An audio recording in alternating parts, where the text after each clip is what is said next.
Hi guys, so I have the first thing you'll want to do, this happened to me, make sure you use the fish paper, the O-ring. These are for 21700 batteries. Make sure you get the right size. This will cover the outer part, which is basically your negative. If you don't use this, what can happen is you have the nickel strip here.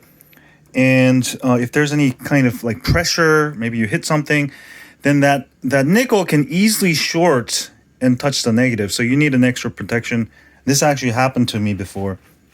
So absolutely lose the fish paper here. This will protect it from, shorts, which is what you want. You don't want fire. Another thing, you want to isolate your P groups. So you can use fish paper to do this also. A lot of builders do, but I've seen some other Korean battery builders recently, and he was just using these filament tape. This is basically a carbon fiber, or is it fibers?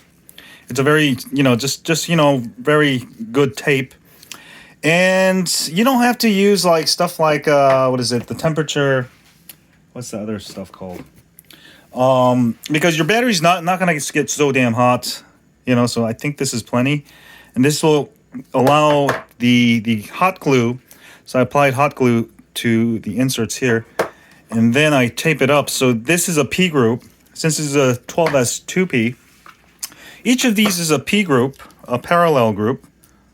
So whether you're doing 12S4P, 12S2P, you'll want to insulate it one more layer. All right, whether you use fish paper, filament tape like I'm doing here, what that will do is, let's say this is going to be the battery pack. If it rubs or something for some reason, then the original plastic backing can come off. And within the P group, because it's the same minus, it shouldn't matter.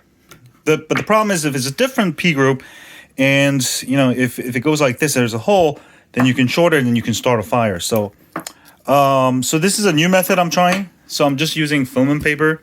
So I cut up the pieces, and then that way I have an additional layer of protection when it's all together.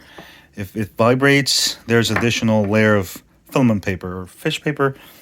I don't like to use fish paper. I do have a bunch of fish paper, but it's just more work, and it just gets really it's a lot more bulkier.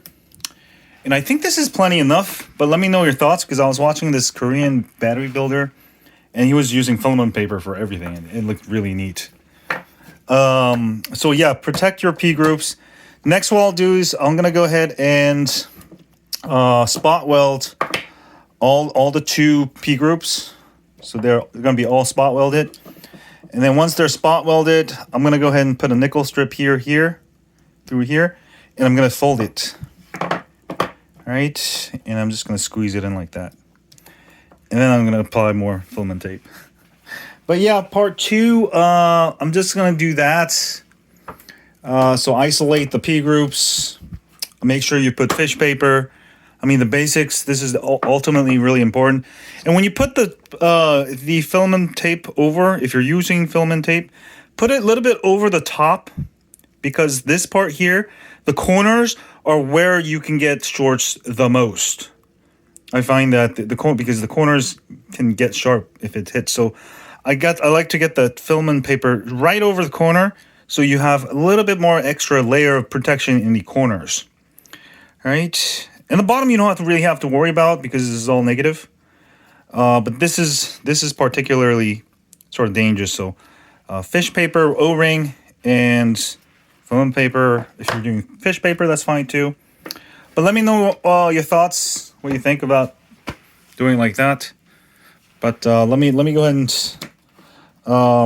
spot weld some of it in a hot part 3.